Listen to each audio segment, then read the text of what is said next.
ఆశపడకు ఈ లోకం కోసం చెల్లెమ్మా,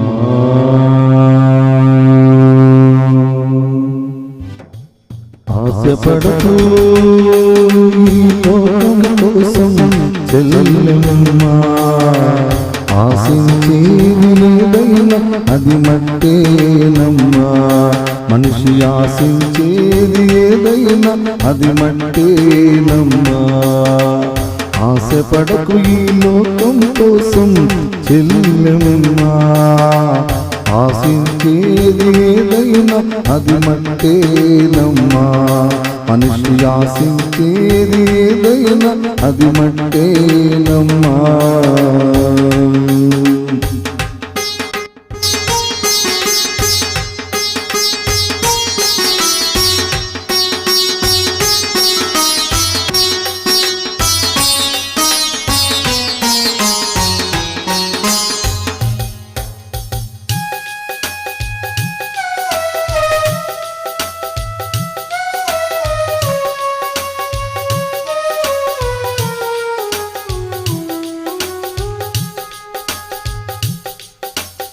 ఆశలు రేపే సుందర దేహ మట్టి బొమ్మవో చెల్లెమ్మా,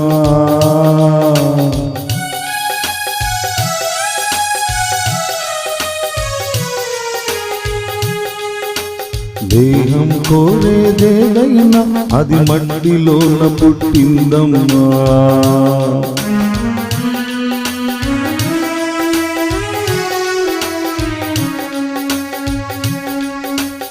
ఆశలు రేపే సుందర దేహం మట్టి బొమ్మవో చెల్లెమ్మా, దేహం కోరేదేదైనా అది మట్టిలోన పుట్టిందమ్మా, వెండి బంగారు వెలగల వస్త్రం పరిమళ పుష్ప సుగంధములో,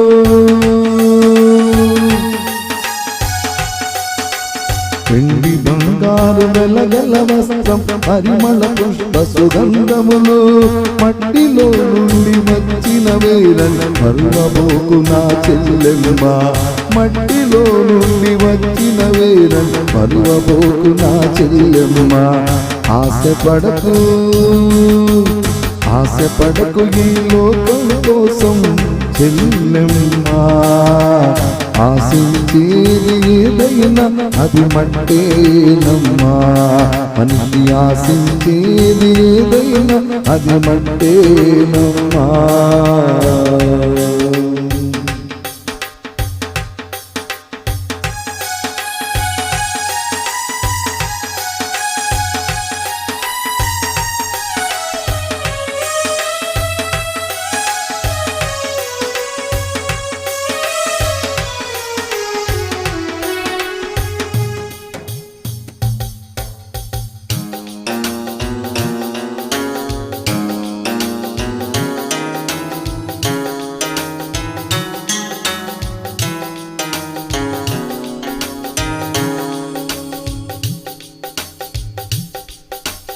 అందమైన ఓ సుందర స్త్రీకి గుణము లేక ఫలమేమమ్మా,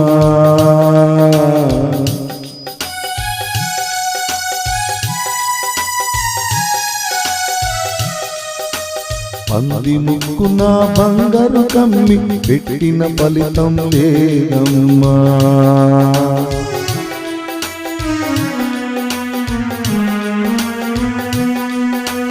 అందమైన ఓ సుందర స్త్రీకి గుణము లేక ఫలమేమమ్మా, పంది ముక్కున బంగారు కమ్మి పెట్టిన ఫలితం లేదమ్మా, అందమైన అది నాశకము హద్దు లేక ఏమైందమ్మా, అది నా బ్రతుకులు హద్దు లేక ఏమైందమ్మా, అంతరంగమున గుణము కలిగిన చాలా చరిత్రకెక్కినదమ్మ, అంతరంగమున గుణము కలిగిన చాలా చరిత్రకెక్కినదమ్మ. ఆశపడకు ఆశపడకు ఈ లోకం కోసం చెల్లెమ్మా, ఆశించేది ఏదైనా ఏదైనా అది మట్టేనమ్మా. మనిషి ఆశించేది ఏదైనా అది మట్టేనమ్మా.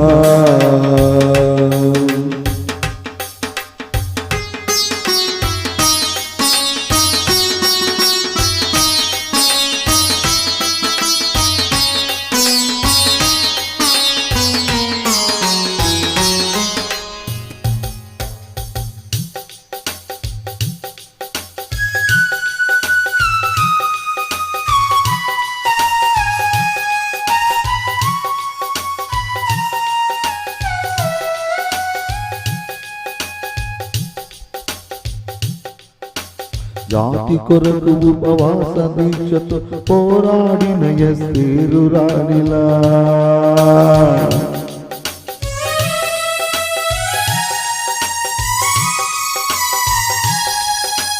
నీటి కొరకు తన అత్తను విడువక హత్తుకున్నారు తమ ప్రేమలా.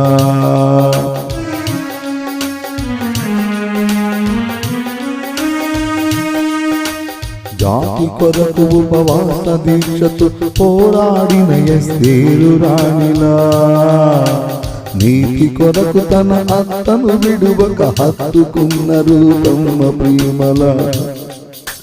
కన్నీళ్లతో ప్రభు కాళ్ళు కడిగి తన కురులతో తుడిచిన మగ్దలీనలా, కన్నీళ్లతో ప్రభు కాళ్ళు కడిగి తన కురులతో తుడిచిన మగ్దలీనలా. అన్నావలి మనదో కావలి విస్కిల్లవోలే విశ్వాసవనిదల, అన్నావలి మనదో కావలి విస్కిల్లవోలే విశ్వాసవనిదల.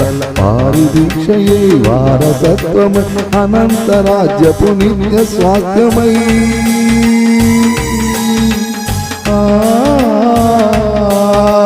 వారి దీక్షయే వారసత్వమై అనంత రాజ్యపు నిత్య స్వాస్థ్యమై. పవిత్రమైన హృదయము కలిగి ప్రభువు కొరకు జీవించాలమ్మ, పవిత్రమైన హృదయం కలిగి ప్రభువు కొరకు జీవించాలమ్మ. ఆశపడకు ఆశపడకు ఈ లోకం కోసం చెల్లెమ్మా, ఆశించేది ఏదైనా అది మట్టేనమ్మా. మనిషి ఆశించేది ఏదైనా అది మట్టేనమ్మా. హల్లెలూయా.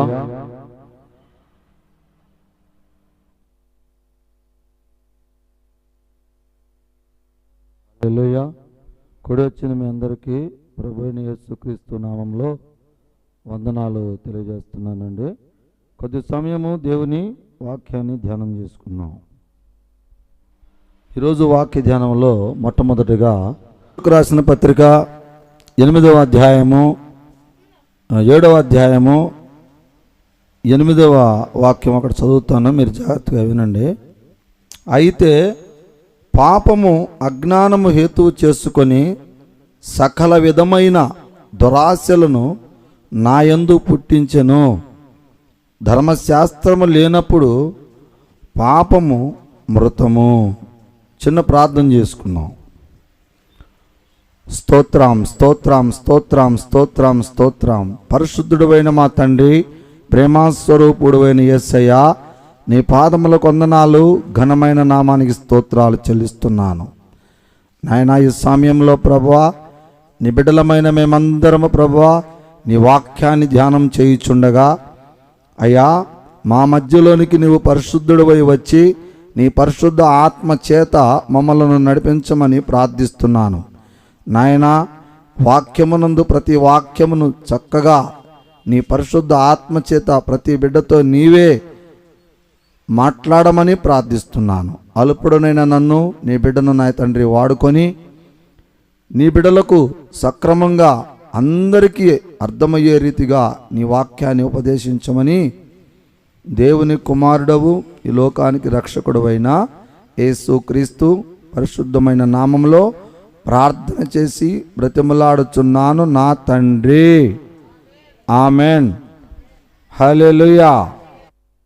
అండి, ఇప్పుడు చదవబడిన ఈ వాక్యంలో మీకు ఏమి వినపడతా ఉంది? ఒకసారి చూడండి. పాపము అజ్ఞానమైన హేతువు చేసుకొని సకల విధమైన దురాశలను నా యందు పుట్టించెదను. ధర్మశాస్త్రము లేనప్పుడు పాపము మృతమై ఉన్నది. ప్రియమైన దేవుని బిడ్డలారా, ఇక్కడ అపోస్తలుడైన పౌలు గారు చెప్తున్నటువంటి ముఖ్య ఉద్దేశం ఏంటంటే, మనుషులలో, మానవ జాతిలో దురాత్మలు, దురాశలు ఉంటాయి అనేటటువంటి విషయాన్ని చెప్తున్నాడు. మీరు గమనించండి, ప్రతి మనిషిలో ఎన్ని ఆత్మలు ఉంటాయి చెప్పండి? ఒకటా రెండా? రెండు ఆత్మలు ఉంటాయి. ఇదేంది రెండు ఆత్మలు ఎలాగుంటున్నాయి అంటే అంతే ఉంటాయి. అది మనకు ఆగపడదు కాబట్టి మీకు అర్థం కాదు. అట్లానే మనిషిలో ఆశలు కూడా రెండు ఉంటాయండి. అర్థమవుతుందా? ఆశలు కూడా ఎన్ని ఉంటాయి? రెండు ఆశలు ఉంటాయి. ఒకటి మామూలుగా జనరల్గా ఆశ అనేది ఒకటి ఉంటుంది. ప్రతి మానవుడు ఆశాజీవే, అంతేనా? ఆశ లేకుండా ఎవరన్నా ఉన్నారా? నేను బ్రతకాలి అనేది ప్రతి ఒక్కడికి ఆశనా కాదండి? నేను బ్రతకాలి అనుకుంటాడా, చనిపోవాలనుకుంటాడా? ఎవరైనా బ్రతకాలనుకుంటా అంటే ఒక ఆశ. అర్థమవుతుందా వాక్యం? అట్లానే దురాశలు కూడా ఉంటాయి. దురాశ అంటే ఏంది? మనకు అవసరం లేని దాన్ని కూడా మనం తీసుకోవాలనుకోవటం, మనకు అక్కర్లేని దాన్ని మనం కోరటం, దాన్ని దురాశ అంటారు. అందుకని ఇక్కడ పౌలు గారు ఏం ప్రస్తావిస్తున్నాడంటే, అజ్ఞానమైనటువంటి హృదయము చేత, అజ్ఞానమైనటువంటి హృదయం. అజ్ఞానం అంటే ఏంటంటే, జ్ఞానం అంటే తెలివిగా ఉండటం, అజ్ఞానం అంటే తెలివితేటలు లేకుండా మూర్ఖంగా ఉండటం. ఆ మూర్ఖమైనటువంటి మనస్సు చేత నా హృదయము దురాశలతోటి పెరిగిపోతూ ఉంది. కాబట్టి నేను దీని వలన మృతుడనవుదును. అంటే మృతించటం అంటే మరణించటం అని అర్థం. హల్లెలూయా! అర్థమవుతుందండి? అంటే మానవుడు తనకున్నటువంటి దురాశల చేతన, అజ్ఞానము చేతన మరణిస్తున్నట్లుగా ఈ లోకంలో ఆయన వాక్యాన్ని మనకు ఉపదేశిస్తూ ఉన్నాడు. ప్రియమైన దేవుని బిడ్డలారా, మీరు గమనించాల్సిన విషయం ఏంటంటే, మానవునిలో రెండు రకాల ఆశలు కలిగి ఉన్నాడు. కొన్ని ఆశలు మనిషికి అవసరమే, తప్పదు. కానీ కొన్నిటిని అవసరం లేని కూడా మనం కోరుతున్నాం. ఆ అవసరం లేని వాటిని కోరినప్పుడు నీవు మరణమవుదువు అని వాక్యం సెలవిస్తూ ఉంది. ఇక్కడ చాలామందికి ఇదే తెలుసుకోవాల్సిన పాయింట్. కాబట్టి ఇంకొక వాక్యం చూపిస్తాను, వినండి. 1వ తిమోతికి రాసిన పత్రిక 6వ అధ్యాయంలోకి మనం వెళ్ళినట్లయితే అక్కడ ఇంకొక వాక్యం చక్కగా పౌలు గారు మనతో మాట్లాడుతున్నాడు. చూద్దామా? 1వ తిమోతికి రాసిన పత్రికలోకి వెళదాం. ఇది కూడా కొత్త నిబంధనలోనే ఉంటుంది దాదాపుగా. 1వ తిమోతికి రాసిన పత్రిక 6వ అధ్యాయం నుంచి నేను చదువుతాను, మీరు వినండి. 6వ అధ్యాయం 9-10 వాక్యాలు కానీ మనం చదివినట్లయితే అక్కడ ఒక మాట రాయబడి ఉంది. ధనవంతులగుటకు ఆపేక్షించువారు శోధనలోను, ఉరిలోను, అవివేకయుక్తములను, హానికరములైన అనేక దురాశలలోనూ పడుదురు. అట్టివి మనుషులను నష్టములోను, నాశనములోను ముంచివేయును. ఎందుకనగా ధనాపేక్ష సమాప్తమైన కీడులకు మూలము. హల్లెలూయా! అర్థమవుతుందండి? మనుషుడికి ఆశ ఉండాలండి, కానీ ఎలాంటి ఆశ? దురాశ ఉండకూడదు అనేది దేవుని వాక్యం ఈరోజు మనతో మాట్లాడుతూ ఉంది. దురాశ ఉన్న వాళ్ళ పరిస్థితి ఏంటంటే, ఏం చెప్తున్నాడు? అతడు చాలా శోధనలకు గురవ్వాల్సి ఉంటుంది. ఏ ఆశ కొన్నోళ్ళు? దేవుడికి ఇష్టం లేని ఆశలు అన్నమాట. దేవునికి ఇష్టం లేని ఆశలు, శరీరానికి సంబంధించిన ఆశలు, ఆత్మానుసారమైనటువంటి ఆశలకి దేవుడు ఏమన్నాడు? శరీరానుసారమైన ఆశలకే దేవుడు దురాశ అని పేరు పెడతాడు. అంతేనండి? అంతేనా కదా? ఆలోచన చేయండి. ఇక్కడ వాక్యం అదే చెప్తున్నాడు. దురాశలు చూడండి. ధనవంతులగుటకు ఆపేక్షించు వారు శోధనలోను, ఉరిలోను పడుదురు. దురాశలు, ధనాన్ని బాగా సంపాదించుకొని, బాగా కోట్ల కొలిది ధనాన్ని సంపాదించుకొని ఒక కోటీశ్వరుని అవ్వాలని కోరిక కూడా మంచిది కాదు అంటున్నాడు దేవుడు. ఎందుకు మంచిది కాదు అంటే, ధనము, సుఖము ఈ లోకానికి సంబంధించింది. అర్థమవుతుందా? ధనము, సుఖము అంటే ధనం వలన సుఖిస్తావు, చక్కగా బిల్డింగ్లు కడతావు, కార్లు కొనుక్కుంటావు, ఏసీలు పెట్టించుకుంటావు, ప్రశాంతంగా నిద్రపోతావు, హ్యాపీగా ఉంటావు. ఆ ధనము ఈ లోకానికి అవసరమైందే కాదని నేను అంటలా, కానీ అది కూడా ఒక్కొక్కసారి ప్రాణాలు తీసే ప్రమాదం ఉంది లేదండి. ఈ మధ్యకాలంలో, ఇప్పుడు కాదు కానీ ఒక 5-6 సంవత్సరాల క్రితం ఏమో చెడ్డీ దొంగలు, బడ్డీ దొంగలు వచ్చారు. గుర్తుపెట్టుకున్నారా? జనం నిద్రపోయారా? మన ఊళ్ళో కూడా, ఇంత చిన్న పల్లెటూళ్ళలో కూడా ఎవరో నిద్రపోలా. లాస్ట్కి వాళ్ళు ఏం చేశారు, ఆ డొంకలో ఉన్నాడు తాతయ్య వాళ్ళు, పాపం వాళ్ళ ఇంట్లో దూరాడు. ఈ బిల్డింగ్లని జాలక వాడికి తీసుకోవడానికి తాతయ్య వాళ్ళు డొంకలో ఇల్లు వేసుకుంటే వాళ్ళ ఇంట్లోకి వెళ్ళి ఆ సెల్ ఫోన్లు చిన్న చిన్నవి తీసుకొని వెళ్ళి ఆ కొండల్లో పడేసి వెళ్ళిపోయారు. అంటే ధనాపేక్ష అతను కలిగి ఉన్నాడు. ధనాన్ని సంపాదించాలని, దొంగతనం ద్వారా ధనాన్ని సంపాదించాలి మోసం చేసి. లాస్ట్కి వాళ్ళు ఏం జరిగారండి, పోలీసులు వాళ్ళని పట్టుకున్నారు. పోలీసులు వాళ్ళని పట్టుకొని వాళ్ళని జైలు వేశారు. వాళ్ళు చూస్తే శ్రీకాకుళానికి సంబంధించినటువంటి వాళ్ళు కూడా పెద్ద పెద్ద పెద్ద దొంగలేం కాదండి. వాళ్ళు కూడా మనకులాగా ఈ ప్రాంతంలోకి పనులు చేసుకోవటానికి వచ్చి, పాపం ఆడవాళ్ళేమో కష్టపడి ఇళ్లలో పనులు చేసుకుంటా కూలీనాలు చేస్తూ ఉంటే, వీళ్ళు కాస్త అలవాట్లు ఉంటాయిగా, అవి మనం బైకులో చెబితే బాధపడతారని చెప్పట్లేదు, అలవాట్లు ఉంటాయిగా. ఈ అలవాట్లు కొద్దిగా పాపం మరి వాళ్ళు ఇళ్ళల్లో ఆడవాళ్ళు కష్టపడి మేము సంపాదించుకొచ్చి నువ్వు ఆ పని చేస్తావా అని వాళ్ళు ఈరో. అందుకని మనవాళ్ళు తెలివితేటలు ఉపయోగించి ఏదో కథ ఒక రోజుకి సంతోషం కోసం ఇట్లాగా చిన్న చిన్న పనులు చేసి వాళ్ళు కూడా పట్టుబడిపోయి జైల్లో పడేసి, మరి వారం రోజులు 20 రోజులు దాదాపుగా జైల్లో పడేసి 4 బాధారు. ఇక్కడ మన ఇళ్ళలోనే కాదు, ఇంకా అక్కడక్కడ కూడా కొన్ని గ్రామాల్లో చేశారు వాళ్ళు. అంటే ధనాపేక్ష, ఆ ధనం వలన మనిషికి నష్టం జరుగుద్ది. ఆ దురాశ అనేది మనిషికి పుట్టకూడదు. దురాశ ఎందుకు పుడుతుందని అంటే మనిషి పతనానికే. అర్థమవుతుందండి? దేవుడు ఏదైతే మనకి ఇచ్చాడో దాన్ని మనం కరెక్ట్గా ప్రాసెస్ చేసుకుంటే మనకేం కాదండి. ఎప్పుడైతే మనం దాన్ని కాదనుకొని మనలో ఆశలు ఎక్కువ పెరిగిపోతూ ఉంటాయో అప్పుడే అదంతా మన నష్టానికే జరుగుతుంది అని వాక్యం సెలవిస్తూ ఉంది.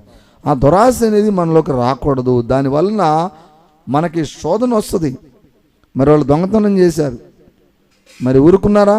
వాళ్ళు పట్టుపడ్డారు, జైల్లోకి వేశారు. మరి వాళ్ళని కొట్టటాలు, మరి వాళ్ళకి హింసించటాలు, మరి తర్వాత వాళ్ళు పెద్దోళ్ళు రావటం, వాళ్ళు రావటం, వీళ్ళు రావటం, మరి మళ్ళీ బెయిల్ పెట్టుకొని నడిపించుకోవటాలు, ఎంత శోధనే కదండి.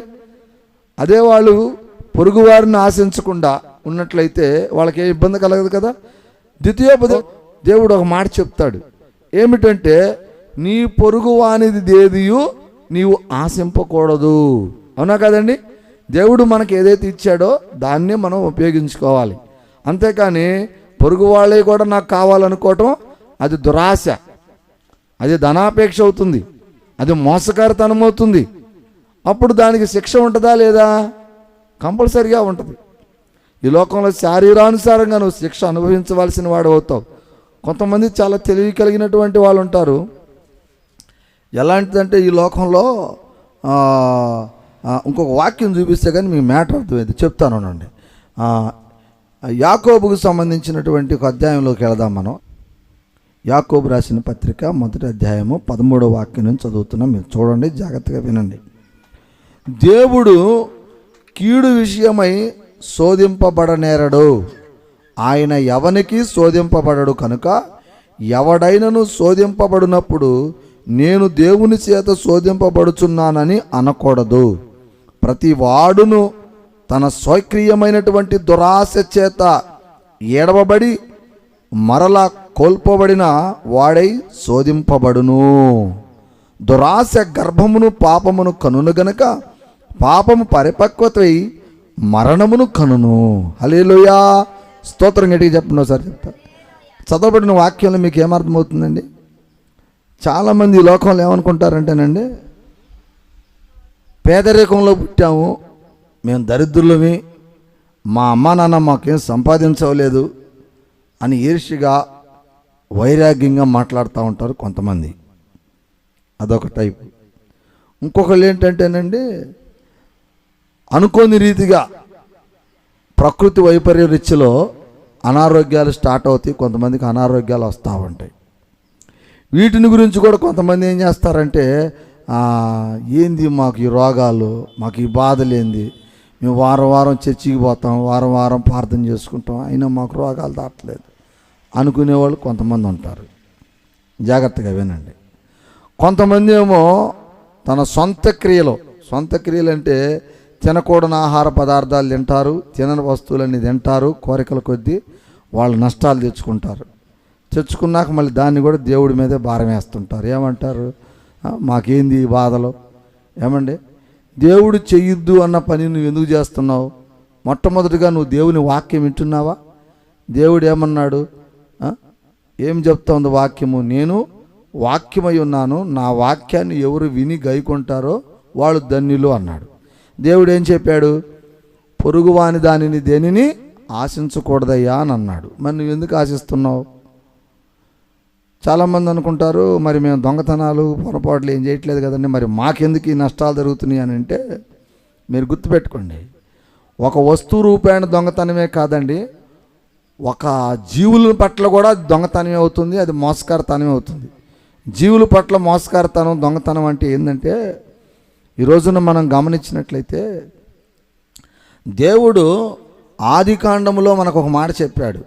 దేవుడు భూమిని ఆకాశమును మొదటగా చేసి, తర్వాత ఆ భూమిలో జలరాశులను వృక్షరాశులను చేసి, దాంట్లో అనేక రకమైనటువంటి జంతువులను, పురుగు జంతువులను, ప్రాకుడి జంతువులను చేసి, వాటన్నిటిని కూడా ఏలటానికి, వాటన్నిటిని కూడా సమృద్ధిగా క్రమంగా బ్రతకనివ్వటానికి తన రూపమునందు మానవ దేహాన్ని చేసినట్లుగా మనకు వాక్యం ఉంది. అంటే మనం ఎవరిమి?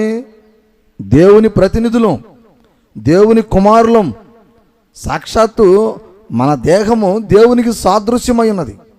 ఇక మిగతా జీవులు ఉన్నాయేనండి, ఈ మిగతా జీవులన్నీ కూడా ఏంటంటేనండి మన మీద ఆధారపడి ఉన్నాయి. మనం వాటిపైన జాలిపడవలసిన వాళ్ళమై ఉండాం, మనం వాటిని నియంత్రణలో నడిపించవలసిన వాళ్ళమై ఉండాం. కానీ మనం ఏం చేస్తున్నామండి? ఒకసారి ఆలోచన చేయండి. ఏం చేస్తున్నాం మనం? వాటిని పెంచుకుంటున్నాం, మళ్ళీ వాటిని మనం స్వీకరిస్తున్నాం. ఏమండి, మనకు పుట్టిన బిడ్డని మనం ఏదైనా చేస్తే మనకెంత బాధ ఆలోచన చేయండి. అట్లానే దేవుడు సృష్టించినటువంటి అన్ని జీవుల్ని దేవుడు పెట్టాడు. మరి వాటిని మనం ఏం చేయకూడదు, మనం. కానీ మనం ఏం చేస్తున్నాం? చాలా ఘోరమైన పాపాలు చేసుకుంటూ వెళ్తున్నాం. ఎందుకు ఈ సబ్జెక్టు చెప్తున్నానంటే, కొంతమంది ఏమంటారంటే, ఈ మాటలు అంటారని వాళ్ళకి అర్థమయ్యేది చెప్తున్నా.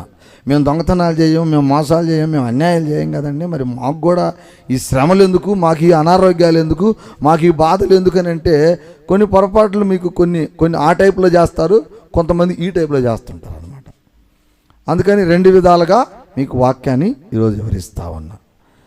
కాబట్టి మనం ఏం ఆలోచిస్తుంటాం ఇక్కడ జనరల్గా, ఆ పనులు చేయట్లేదు కాబట్టి మనకేందిలే అనుకుంటాం. కానీ ఇది కూడా కాదండి. ఒక జీవిని, ఏ జీవినైనాను ఎవరినైనాను మనము ఏమీ చేయకూడదు. ఆ వాక్యం నీకు తర్వాత వచ్చుది చెప్తాను. అయితే ఇప్పుడు మీకు నేనేం చెప్తున్నాను, మనము చేసేటటువంటి ప్రతి పనిలో దేవుడికి ఇష్టమై ఉండాలా, అది దురాశ అయి ఉండకూడదు. దేవుడు మనకి చక్కటి ఆహారాలని, చెట్లను, కాయగూరలను అన్నీ ఇచ్చాడు. ఇప్పుడు మరి చెట్టును కోసుకొని తింటమే కదండి, తప్పు కదా, అది కూడా పాపమే కదా అనేది కొంచెం మనకి కొంతమంది అడుగుతారు. దానికి కూడా నేను చెప్తున్నా. ఏంటంటే, చెట్లను మనకి ఎందుకు ఇచ్చాడంటే దేవుడు, వాటి ఆయుష్ కాలంలో వాటి ద్వారా అనేక చెట్లను మనం పుట్టించుకోవచ్చు. ఇంకొకటి, అది కేవలము స్థిరరాశి. చెట్టు అనేటటువంటిది ఏంటండి? స్థిరరాశి అంటే ఏంటి? అది ఒక చోటునే ఉంటుంది, రెండు చోటుకి ప్రాంతాలకి పోయే స్థితి దాని దగ్గర లేదు. అది కేవలం మానవుని కొరకు దేవుడు ఏర్పాటు చేసినటువంటి ఆహార పదార్థం అన్నమాట. మానవ దేహానికి అవసరమైందని దాన్ని ఆయన ఆడపెట్టాడు.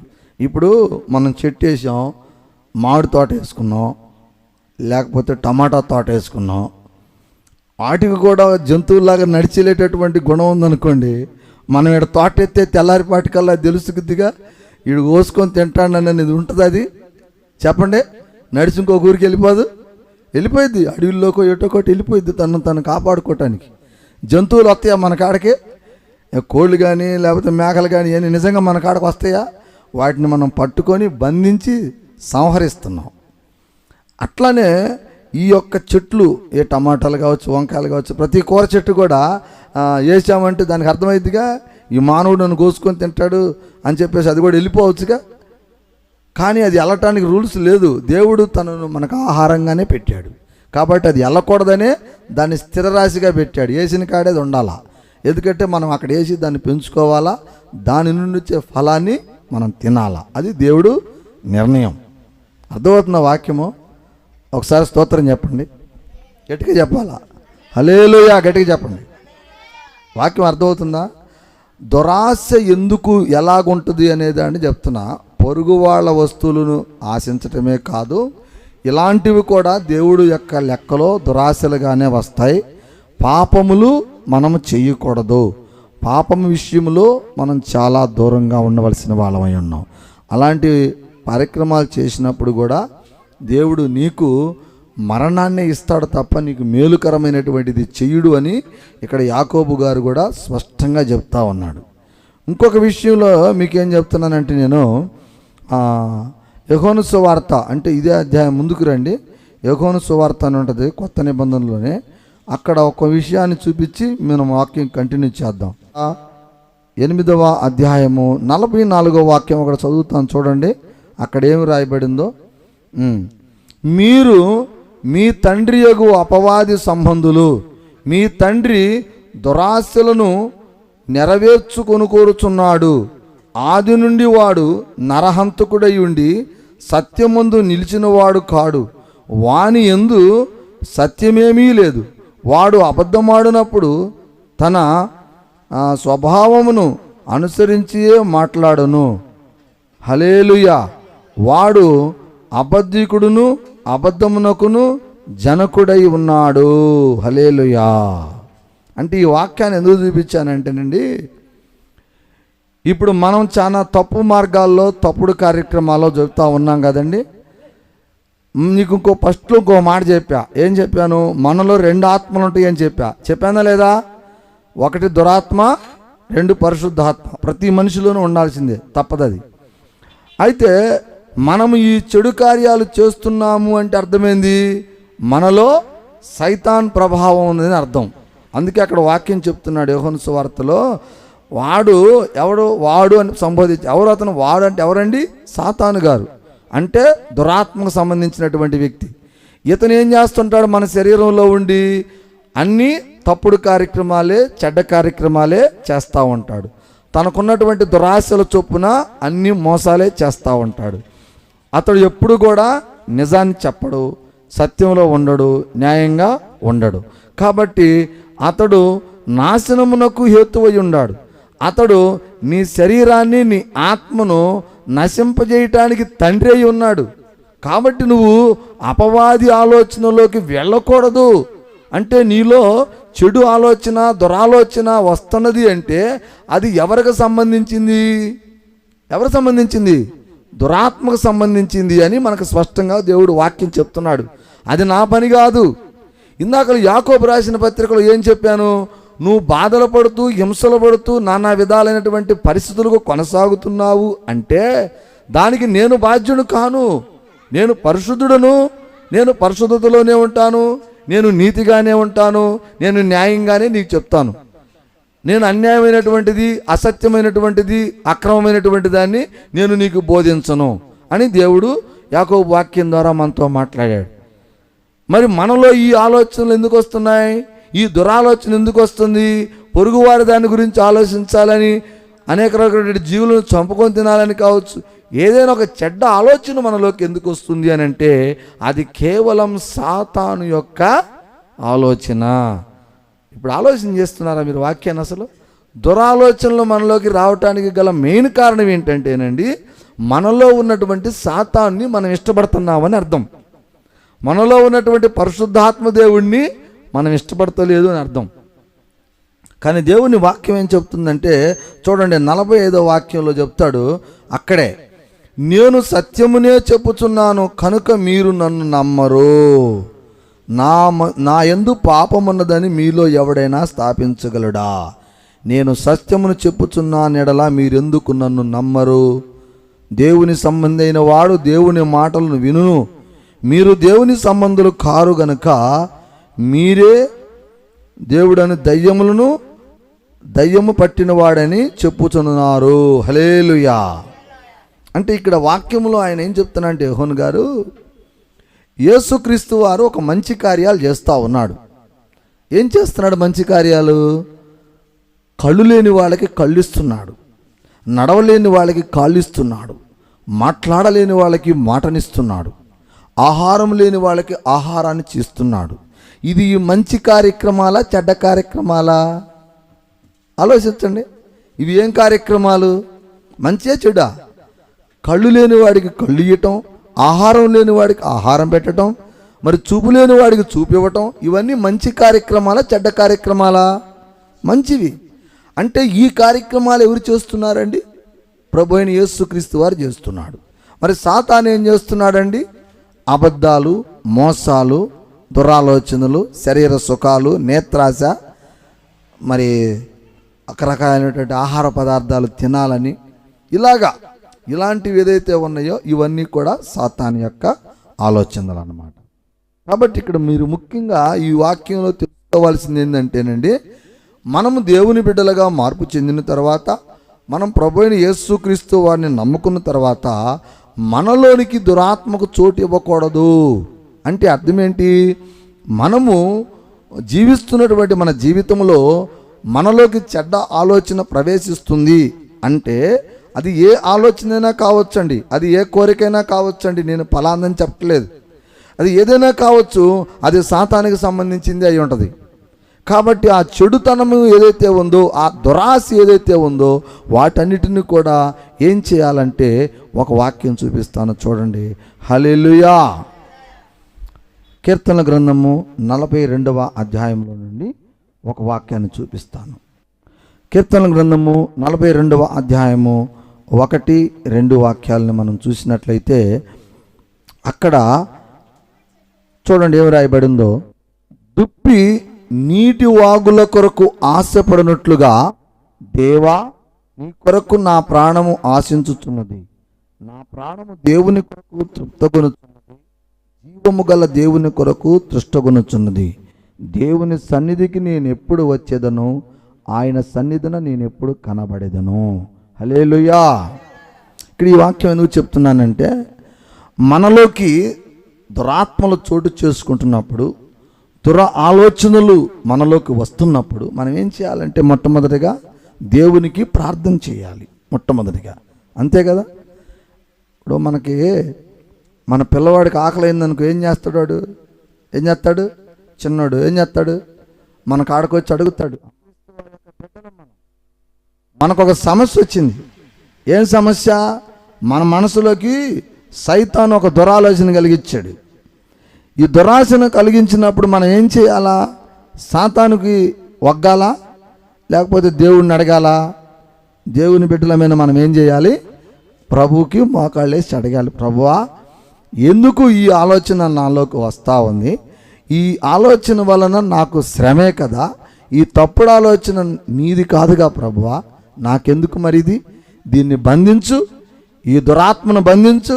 నాకు ఆ చెడు ఆలోచన వద్దు, నాకు ఆ చెడు కోరిక వద్దు, దాన్ని బంధించు ప్రభువా.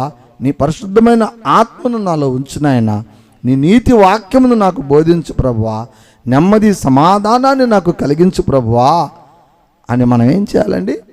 ప్రభువుకి ప్రార్థన చేయాలి. అదే అక్కడ వాక్యం అంటున్నాడు. దుప్పి నీటి వాగులకరై ఆశపడినట్లుగా.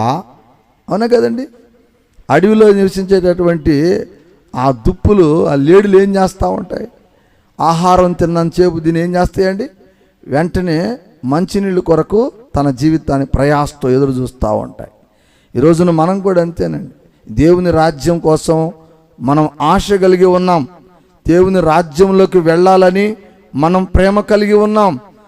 మనకున్నటువంటి ప్రేమ నీటి వాగుల కొరకు దుప్పి ఎదురు చూస్తున్నట్లుగా మనము దేవుని రాజ్యము కొరకు ఎదురు చూస్తున్నటువంటి వాళ్ళం. ఇప్పుడు మనందరం కూడా కూర్చున్న వాళ్ళం. మనము నీటి వాగుల కోసం చూస్తూ ఉంటే ఈ సైతాన్ ఏం చేస్తాడు? దురాలోచనలు కలిగిస్తుంటాడు మనలోకి వచ్చి, చెడ్డ మార్గాలు చెప్తూ ఉంటాడు, చెడు ఆలోచన చెప్తాడు. అదేమనంటే కొంతమంది ఉంటారు ఈ లోకంలో, ప్రభువుని నమ్ముకున్నా నమ్ముకోపోయినా ఈ లోకంలో ఉండే కొంతమంది ప్రజలు ఉండేటటువంటి జీవన విధానాలను బట్టి మన మైండ్ను వాడు డైవర్ట్ చేస్తాడు. ఎవరు? సాతాన్. దురాత్మలకు కేంద్రం అయినటువంటి వ్యక్తి సాతాన్ ఏమంటాడు? ఏమండి, నువ్వు ఈ రకంగా నీతి సత్యం ధర్మం అనుకుంటా పోతే నీ జీవితకాలం ఈ కష్టాలే, నీ జీవితకాలం ఈ లేవిడితనమే, నీ జీవితకాలం ఈ బాధలే, నీ జీవితకాలం ఈ పేదరికమే ఉంటుందయ్యా. ఎవరికో అవన్నీ పక్కన పెట్టి ఒక్కసారి నా మాటను అటురా, ఆ పని చెయ్యి, నీకు డబ్బే డబ్బు అంటాడు. హల్లెలూయా అంటాడు అనడండి. వాడు ఆశ కలిగిస్తాడు, ఆశ కలిగించి మన హృదయాన్ని డైవర్ట్ చేస్తాడు. డైవర్ట్ చేసి మనల్ని చెడ్డ మార్గాల వైపు నడిపించడానికి ప్రయత్నం చేస్తాడు. అది శారీరకంగా కావచ్చు, లేకపోతే వస్తు రూపంగా కావచ్చు, రకరకాలుగా వాడు మనల్ని చెడు మార్గంలో తీసుకెళ్ళటానికి ఇష్టపడతాడు. ఎందుకంటే ఆశ, ధనమాశ. గుర్తుపెట్టుకోండి ప్రియమైన దేవుని బిడ్డలారా, ఆ దురాశ మనకు మరణమునకు దారి తీయబడునని రాయబడింది. అంటే అర్థం ఏంటంటేనండి, ఏమంటే దేవుని నమ్ముకున్న బిడ్డలు చచ్చిపోరా ఏంటి? ఆ చెడ్డ మార్గాలు చేసేవాళ్ళు చచ్చిపోతారా అంటే? దేవుడిని నమ్ముకున్న వాళ్ళు చచ్చిపోతారు శారీరకంగా, దుర్మార్గాలు చేసేవాళ్ళు చచ్చిపోతారు. అయితే ఇక్కడ కొంచెం తేడా ఉంది. ఆ తేడాని మీరు గమనించాలి. ఏంటి ఆ తేడా అంటే మీరు గమనించండి ప్రియమైన దేవుని బిడ్డలారా.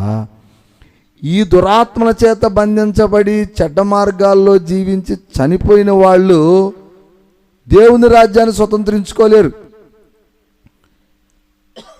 నీతి మార్గంలో ఉండి శ్రమలను అనుభవించి కష్టాలను అనుభవించి చనిపోతారే, వీళ్ళు శారీరకంగా చనిపోతారు, కానీ వీళ్ళు మాత్రము ఆత్మానుసారంగా దేవుని రాజ్యంలో బ్రతుకుతారు. ఒకసారి చప్పట్లు కొట్టండి గట్టిగా. హల్లెలూయా. అర్థమైందా వాక్యం మీకు? మనం చచ్చిపోవాల్సిందే. మొత్తం ఈ లోకంలో ఉన్న శరీరంతో పుట్టిన ప్రతి మానవ జీవి చచ్చిపోవాల్సిన వాళ్ళమే. అయితే దురాత్మలను పీడింపజేస్తూ చెడ్డ మార్గాల్లో చనిపోయే వాళ్ళ అకౌంటింగ్ ఏడ ఉంటుంది? దురాత్మల సమూహం పాతాళం. అది ఎప్పుడైతే నీతిమంతులుగా న్యాయంగా సత్యంగా ప్రభువుని నమ్ముకొని జీవించిన వాళ్ళ యొక్క స్థానం ఏది? పరదైసు. మనం చనిపోతే ఎక్కడికి వెళ్తాం? మనం బైబిల్ ప్రకారంగా చనిపోతున్నాం అంటారు, అసలు నిద్రిస్తున్నాం అంటారు దేవుడు వాక్య ప్రకారంగా. అవునా కాదండి? మనం పరదైసులో నిద్రిస్తున్నట్టు లెక్క. మన శరీరం శిథిలమైపోయింది మట్టిలో, కానీ మన ఆత్మ ఎక్కడ ఉంటుందండి? పరదైసులో ఉంటుంది. అదే మామూలుగా చనిపోయిన వాళ్ళు, ప్రభువుని నమ్ముకోకుండా చచ్చిపోయిన వాళ్ళు ఆత్మ ఎక్కడ ఉంటుందండి?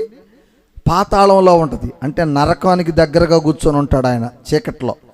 పరదైసేమో ఒక వెలుగు లాంటిది, పాతాళమేమో ఒక చీకటి లాంటిది. ఈ ఆత్మలేమో పాతాళంలో ఉంటాయి, మన ఆత్మలేమో వెలుగులో ఉంటాయి. రేపు రెండో రాకడలో ప్రభు వచ్చినప్పుడు ఫస్ట్ మనల్నే కొలుస్తాడు. ఎవరిని? శరీరానుసారంగా నమ్ముకొని చనిపోయి పరదేశంలో ఉన్న ఆత్మల్ని మొట్టమొదటిగా దేవుడు పలకరిస్తాడు. ఆ తర్వాత శారీరకంగా ఎవరైతే ఉండి ప్రభు యందు విశ్వాసం కలిగి ఉన్నాడో వాళ్ళతో మాట్లాడతాడు. కాబట్టి మనం భయపడాల్సిన పని లేదు, మనం నిరీక్షించాల్సిన పని లేదు. మనం ధైర్యంగా ఉండి, చాలామంది చెప్తూ ఉంటారు, కొంతమంది సలహాలు చెప్తుంటాడు. సైతాన్ సలహా నేను నిజం చెప్తున్నా. ఏమంటాడంటే, ఏమండి ఏందయ్యా మీరు ప్రభుని నమ్ముకుంటున్నారా? ఏంది వాళ్ళు చెప్పే మాటలు, ఆ ప్రభు గీతాలు ఏంది, ఆ మాటలు ఏంది, నిత్యజీవం ఏడంది? అయ్యా 100 సంవత్సరాల క్రితం ఒక ఆయన వచ్చాడు, ప్రభు అని చెప్పాడు, చచ్చిపోయాడు, బతికాడా? వెళ్ళిపోలేదా? వీళ్ళు చెప్పేది నిజమేనా అని అంటాడు సైతాన్ పక్క నుండి. కానీ ప్రియమైన దేవుని బిడ్డలారా, మీరు గుర్తుపెట్టుకోండి, ఒకటే గుర్తుపెట్టుకోండి, ఏంటంటే బైబిల్లో దేవుడు మనకు సత్యాలు రాయించాడు. ఇది నమ్మటం మన బాధ్యత. ఇది నమ్మి దీని యందు విశ్వాసం కలిగి ఉండటం మన బాధ్యత. సైతాన్ కూడా చెప్తాడు, ఏడి ప్రభు నమ్ముకొని వెళ్ళిపోయాడుగా, ఏడి అంటాడు. ఉన్నాడు అంతే, వస్తాడు. ఇప్పుడు ఒకటి గుర్తుపెట్టుకోండి, మీకు ఇంకా అర్థమయ్యేలాగా మొన్న కూడా చెప్పే ఉదాహరణ, బాగా కాలుతున్నటువంటి పెండెం మీద నీళ్లు పోస్తే ఒక్కసారిగా గుప్పని ఆవిరి లేచిద్దా లేకపోదా? అప్పటిదాకా పెండెం మీద ఆవిరి ఉందా? నీళ్లు పోసిన వెంటనే లేచింది, అవునా కాదా? ఆవిరి క్షణాల్లో మళ్ళీ మాయమైపోయింది, నీ కంటికి కూడా అవపడలా. అవపడిద్దా? లేచినట్టే చూపించింది, అవపడదు. ఇది కూడా అంతేనండి. దేవుడు రాకడ వచ్చినప్పుడు మీకు ఉదాహరణ చెప్తున్నా, మీరు ఎప్పుడైనా చెప్పాలనుకుంటే చెప్పుకోండి ఎవరికైనా, ఇది బాగా సొల్యూషన్. పెండి మీద ఆవిరి లెగిసి ఎలా మాయమైపోతుందో, మనకు అగపడకుండా అదృశ్యమైపోతుందో, రేపు రెండో రాకడలో ప్రభు వచ్చినప్పుడు కూడా ఈ నిద్రించిన ఆత్మలు ఒక్కసారిగా నూతన శరీరాన్ని ధరించుకొని ఒక ఆవిరిలాగా ఎట్లాగైతే మారిందో, ఒక దేవుడిచ్చేటటువంటి ఆ యొక్క మహిమా శరీరాన్ని ధరించుకొని ఒక్కసారిగా వాళ్ళు నిత్య జీవంలోకి వెళ్ళిపోతారు. అప్పుడు వాళ్ళతో పాటు మనం కూడా వెళ్ళిపోతాం, సజీవులుగా ఉన్నవాళ్ళం కూడా. అట్లాగా ఇది కరెక్ట్ అయినటువంటి ప్రాసెస్ అన్నమాట. ఇది జరిగి తీరిద్ది, ఇది జరగదు అని అనడానికి రూల్స్ లేదు. వాడు సైతాను మోసం చేస్తున్నాడు అనమాట, మనల్ని తెలివిగా డైవర్ట్ చేస్తున్నాడు. అదే మీకు ఉదాహరణ చెప్తున్నా. కాబట్టి మీరు అది అనేది కరెక్ట్ కాదు, అది కరెక్ట్ కాదు, అదంతా మొత్తం మోసాలు, ఎన్ని దగాలే. మీరు వాక్యానుసారంగా నీతిగా బతకాల్సిన అవసరం లేదు. వాళ్ళు చెప్తుంటారు ప్రభుని నమ్ముకొని ఎన్ని అబద్ధాలు ఆడినా ఎన్ని మోసాలు చేసినా ఏం కాదు, ప్రభు శిక్షిస్తాడు అని అంటారు. నిజమే, ప్రభు యందు ఒక్కసారి విశ్వాసంలోకి నువ్వు వచ్చిన తర్వాత నిన్ను ఆయన ఇబ్బంది పెట్టడు. కానీ ఒకటి గుర్తుపెట్టుకోవాలి, ఏంటనంటే ఒక తల్లికి ఇద్దరు బిడ్డలు పుట్టాడు. ఒకడు దొంగోడు, ఒకడు మంచోడు అనుకుందాం. దొంగోడిని వదిలేసిద్దా తల్లి? వదిలేదు. పోనీ వాడి కర్మ, వాడే బతికినన్నాళ్ళు బతకని పోతాడు, వాడి అట్ట కొట్ట, వాడి దేవుడు చూసుకుంటాడులే అనుకుంటుందా అనుకోదా? బాగా ఉండే బిడ్డని ఏం చేస్తుంది, వాడికి బాగా విద్యలో అన్నీ నేర్పిద్ది, వాడిని ఒక ప్రయోజకుడిని చేసుకుంటుంది. ఇక దుర్మార్గంగా బతికేవాడిని క్షమించిద్ది, వదిలేసిద్ది. అంతేగాని వాడిని నేను సంపదగా చంపిద్దా? చెప్పండి. మనల్ని కూడా అంతేనండి. ప్రభు కూడా ఆయన రక్షణలోకి వెళ్ళిన తర్వాత ఒకవేళ మనోళ్ళు ఇంకా ఈ దురాశలతో ఉండి ఆ బలహీనతల్లోనే కొట్టుకుంటా ఉండనుకో, నిన్ను ఆయన ఏం చేయడు. నీ ఆత్మకు రక్షణ అయితే ఉంది, అయితే నేను ప్రయోజకుడు కూడా చేయడు.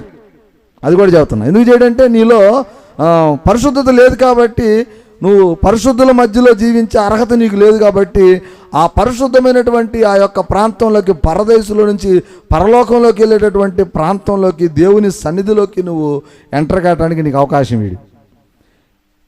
3 రకాలుగా దేవుని బిడ్డలు ఉంటారన్నమాట. ఒకళ్ళు కొంతమంది ఏమో దూరంగా ఉంటారు, కొంతమంది ఏమో మధ్యలో ఉంటారు, కొంతమంది ఏమో దేవునికి దగ్గరగా ఉంటారు. 3 స్టెప్పుల్లో ఉంటాం దేవుని బిడ్డలం కూడా, ఆత్మలం కూడా. ఇప్పుడు మనం దేవుడిని నమ్ముకొని కూడా ఉండిపోతాం. చూసావు ఇలా ఉంటారంటే, ఇప్పుడు అదేడో 100 మంది కూర్చునే సీట్లోనే అనుకో, చివరి లాస్ట్ సీట్లో ఉండట్టు అనమాట మనం. అదే నువ్వు దేవుడితో బాగా దగ్గరగా ఉన్నావు అనుకో, అన్ని విషయాల్లో మంచిగా ఉన్నావు అనుకో, దగ్గరగా కూర్చున్నట్టు లెక్క. ఇంకా బాగా అంటే ఇంకా మీకు క్లారిటీ చెప్పాలంటే యేసన్న గారి లాగా, మీకు అర్థమయ్యేలాగా. యేసన్న గారి లాగా అంటే ఆయన ఎందుకు పోల్చావన్నా అంటే, ఇప్పుడు యేసన్న గారికి వివాహం ఉందండి? లేదు. ఆయన త్యాగం, ఆయన కోరికలు అన్నీ చంపుకున్నాడు. ప్రభు కొరకే నేను బ్రతకాలనుకున్నాడు, వెళ్ళిపోయాడు. ఇప్పుడు ఆయన ఖచ్చితంగా ఏడుంటాడు? యేసయ్య కుడిపారిశాన ఉంటాడు ఆయన. హల్లెలూయా. మన వాక్యం చెబుతూ ఉంటుంది కదా, నా యందు విశ్వాసం ఉంచి నా యందు ఉన్నటువంటి వాళ్ళు నా కుడిపారిశమును కూర్చుందరు అంటాడు ఆయన. ఎవరు కూర్చుంటారు? నేను కాదు, అట్టా నువ్వు కూర్చోలేవు. మనం అంతా కూడా ఆయన సభలో ఉంటాం. ఆయన కుడిపారిశానికి వెళ్ళే వాళ్ళకి అర్హత ఎవరికైనా వాళ్ళకంటే నేను చెప్తుంది అంటే, ఇప్పుడు మీకు అర్థమయ్యేలాగా మనలో కూడా 3 రకాల వర్గాల ప్రజల్ని దేవుడు ఏర్పాటు చేస్తాడు అక్కడ. రక్షణే మన ఆత్మ కూడా ఇట్లా ఉంటుంది అన్నమాట. నువ్వు చేసేటటువంటి నీ క్రియలను బట్టి. అది ప్రకటన గ్రంథము 22వ అధ్యాయంలో చెప్తాడు, వాని క్రియల చొప్పున వానికి నేను జీతం ఇచ్చేదును అన్నాడు ఆయన. హల్లెలూయా. ఈ భూమి మీద ఉండగా ఎవరెవరు ఏం క్రియలు చేస్తారో ఆయన పేరుతోటి వారి దగ్గర జీతమే. అంతేనే కదండి. నువ్వు ఆయన పేరుతోటి మంచి కార్యాలు చేసావు అనుకో, ప్రార్థనలకు వెళ్ళటం, మరి ప్రార్థన కూటానికి అనేక మందిని నడిపించటం, లేకపోతే ఏదైనా కార్యక్రమాలు చేయటం, దేవుడి పేరుతో మరి ప్రార్థనలు జరిపించుకోవటం, మరి పరిచర్యలు చేయటం, ఆయనకు అన్నదానాలు చేయటం, ఏదో ఒకటి దేవుడి కార్యక్రమాలు చేస్తున్నావు అనుకో, నీకు ఆ టైప్ ఆఫ్ జీతమే ఇస్తాడు ఆయన. లేదు దేవుడి పేరుతో వచ్చి ఏదో నలుగురు మోసం చేసి, కొంతమంది ఉంటారు దేవుడి పేరుతో దగా చేసేవాడు. పాట పాడారు కదా, దేవుని పేరిట మోసం చేస్తే దేవుడు క్షమించడు. అంతేనా? మనం కొంతమంది తెలియజేయాలో ఉంటాం, దేవుడి పేరుతో కూడా రకరకాల కార్యాలు చేస్తుంటారు. అలాంటిని అక్కడే ఉంచుతాడు ఆయన. ఇట్లాంటి వాళ్ళని ఇట్లానే ఉంచుతాడు. ఇక బాగా యేసన్న గారిలాగా ఇంకా పవిత్రతలో ఉండేటటువంటి వాళ్ళని ఆయన పక్కన కూర్చోబెట్టుకుంటాడు. అర్థమవుతున్న వాక్యము. కాబట్టి మిమ్మల్ని నేను కోరుకునేది ఏంటంటే, ఈ రోజున ఈ వాక్యానుసారంగా మనుషులమైనటువంటి మనందరం కూడా దురాశల పట్ల మనం ఆశించకూడదు. అది దేవుడి యొక్క కోరిక కాదు. ఎవరి కోరిక అని చెప్పాను ఇందాకలా? ఎక్కడ చెప్పాను? యోహాను సువార్త 8వ అధ్యాయము 42వ వాక్యం చెప్పా. ఏమని చెప్పాను? అది సైతాను యొక్క లక్షణం. అది ఎవరైతే ఒకరినొకరు ప్రేమించుకొని మంచితనముగా ఉంటారో వాళ్ళు దేవుని బిడ్డలు. ఇప్పుడు ఇంకొక వాక్యం చివరిగా చూపించి మీకు ముగిస్తా. మత్తయి సువార్త 22వ అధ్యాయంలోకి మనం వెళదాం. కొత్త నిబంధనలో ఉంటుంది. మత్తయి సువార్తలో బోధకుడా, చూడండి వినండి, బోధకుడా, ధర్మశాస్త్రంలో ముఖ్యమైనటువంటి ఆజ్ఞ ఏదని అడిగాను. అందుకు ఆయన, నీ పూర్ణ హృదయముతోనూ, నీ పూర్ణ ఆత్మతోనూ, నీ పూర్ణ మనస్సుతోనూ నీ దేవుడైన ప్రభువును ప్రేమించవలెను అనేది ఇది ముఖ్యమైనదై మొదటిదై ఉన్నది ఆజ్ఞ. నిన్ను వలె నీ పొరుగువాడిని ప్రేమించవలెను రెండవ ఆజ్ఞ దై ఉన్నది. ఈ రెండు ఆజ్ఞలు ధర్మశాస్త్రం అంతటికి ప్రవక్తలకును ఆధారమై ఉన్నవని అతనితో చెప్పెను. హల్లెలూయా. విన్నారా వాక్యాన్ని? యేసుక్రీస్తు వారిని ఒక వ్యక్తి ప్రశ్నించినప్పుడు ఆయన సమాధానం చెప్తున్నాడు. బోధకుడా, మోషే ధర్మశాస్త్రాన్ని రాశాడు కదా, మరి ధర్మశాస్త్రాన్ని మించిన వాడను అని నువ్వు ప్రకటిస్తా ఉన్నావు. ధర్మశాస్త్రానికి నీకు ఉన్న తేడా ఏంటి అంటే, ధర్మశాస్త్రం ఏం చెప్తుందయ్యా అంటే, నిన్ను వలే నీ పొరుగు వారిని ప్రేమించుము అని ప్రకటిస్తూ ఉంది. తర్వాత నీ దేవుడైనటువంటి యెహోవాను, ఎవరినండి? నీ దేవుడైనటువంటి యెహోవాను పూర్ణ మనసుతో, పూర్ణ హృదయంతో, పూర్ణ ఆత్మతోటి.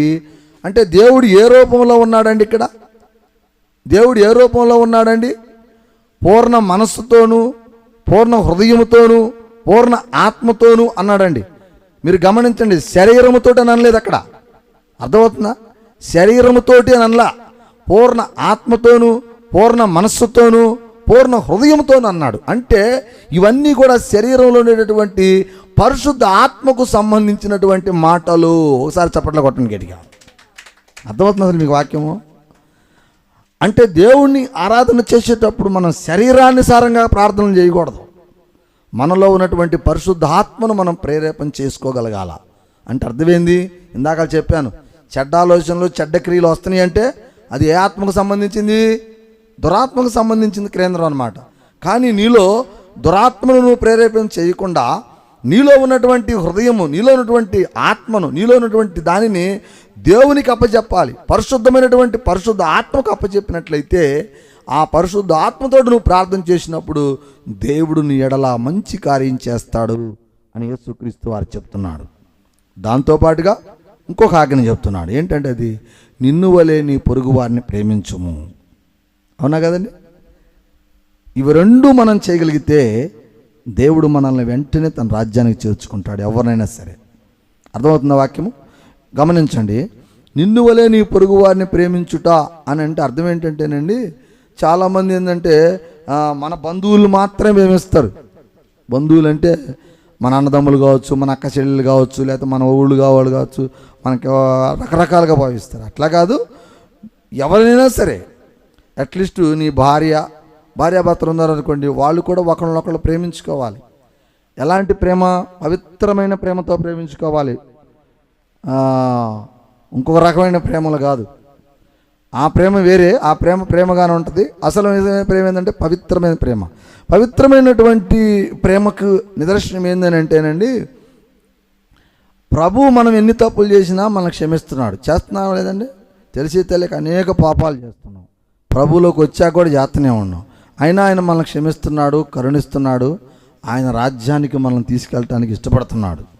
అట్లాగనే నిజంగా వాక్యం ఏం చెప్తుందంటే, నిన్ను వలె నీ పొరుగువారిని ప్రేమించుట అంటే నీ ఎడల నీ భార్య కావచ్చు, నీ భర్త కావచ్చు, నీ తమ్ముడు కావచ్చు, నీ సహోదరుడు కావచ్చు, నీ నాన్న కావచ్చు, నీ చెల్లెలు కావచ్చు, నీ అక్క కావచ్చు, ఎవరైనా సరే ఏదైనా పొరపాట్లు చేసి నిన్ను ఇబ్బంది పెట్టి, నిన్ను మోసం చేసి, దగాలు చేసి, రకరకాల కార్యక్రమాలు చేస్తున్నప్పటికీ కూడా వాళ్ళను నువ్వు యేసు నామములో క్షమించాలి. హల్లెలూయా. ఒకసారి చప్పట్లు కొట్టండి గట్టిగా. అర్థమవుతుందా? కొంచెం కష్టంగా ఉంది కదా ఈ మాట, కష్టంగా లేదు. ఏందండి ఇది, వాడు మమ్మల్ని మోసం చేస్తుంటే క్షమించాలా? జరిగే పనేనా? పొరపాటుని కూడా క్షమించలేం. మాట అంటేనే మనం పడలేం. నిజం కదండి. అంటావా అసలు నేను మగ మనిషినా ఏమనుకున్నా, అది డామ్ డూమ్ అంటాడు మగ మనిషి. ఇక ఆడవాళ్ళు అయితే ఆయన నన్ను పట్టించుకోడు, ఈడు పట్టించుకోడు అని అతనికి ఉన్నటువంటి వీక్నెస్ని బట్టి వాళ్ళు మాట్లాడతారు. కానీ వాస్తవానికి దేవుని వాక్యం ఏం చెప్తుంది ఇక్కడ?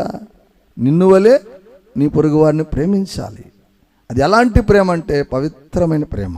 ఆ ప్రేమలో స్వార్థం ఉండకూడదు, ఆ ప్రేమలో కళంకం ఉండకూడదు, ఆ ప్రేమలో దగాలు కుట్రలు ఉండకూడదు. ప్రేమ అంటే ప్రేమే. నువ్వు ఎన్ని తప్పులు చేస్తావు అబ్బాయి, చేసుకోపో, ప్రభు నామమున నీకు క్షమించా అంటమేకా. అంటే నువ్వు అనుకోవచ్చు వాడు ఆ రకంగా తప్పులు చేసుకుంటూ పోతావు అంటే మరి ఎప్పుడు శిక్ష అంటే, మీకు ఇంతకు ముందులో ఒక వాక్యం చూపించా, ఆయుష్కాలం అనేటటువంటి వాక్యం చెప్పినప్పుడు చెప్పా.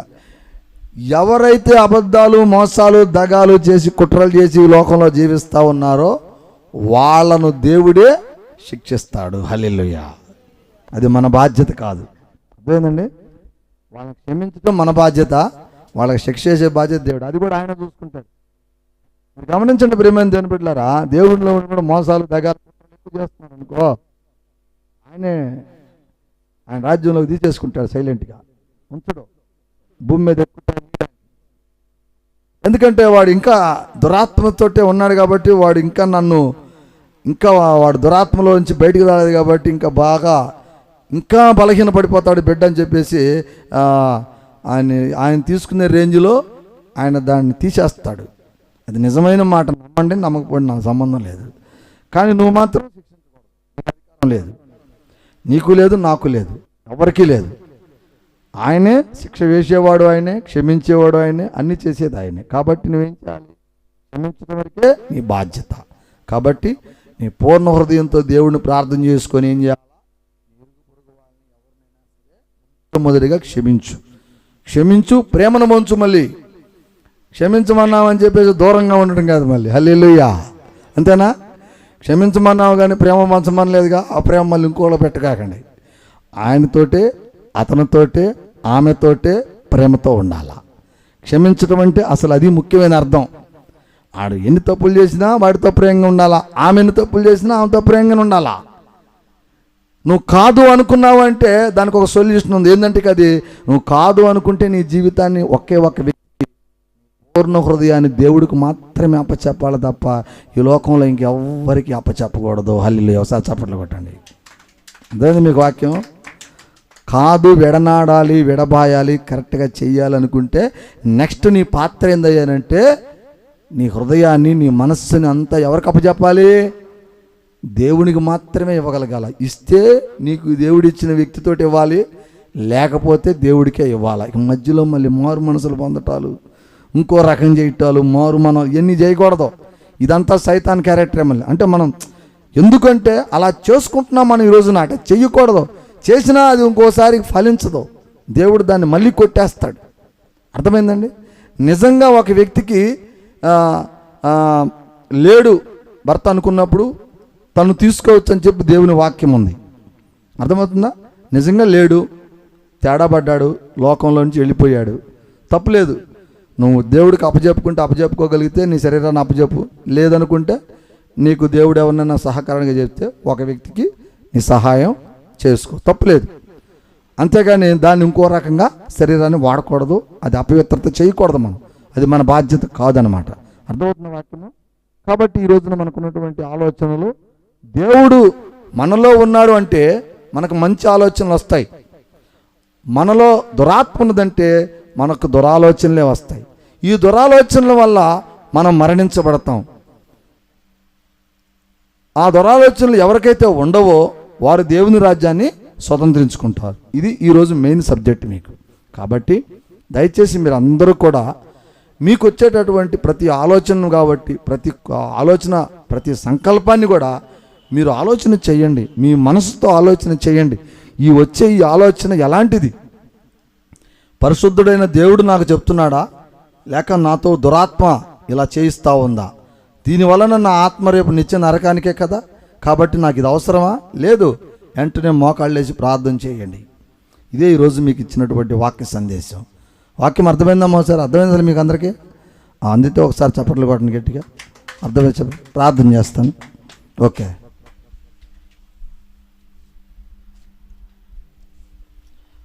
స్తోత్రం స్తోత్రం స్తోత్రం స్తోత్రం.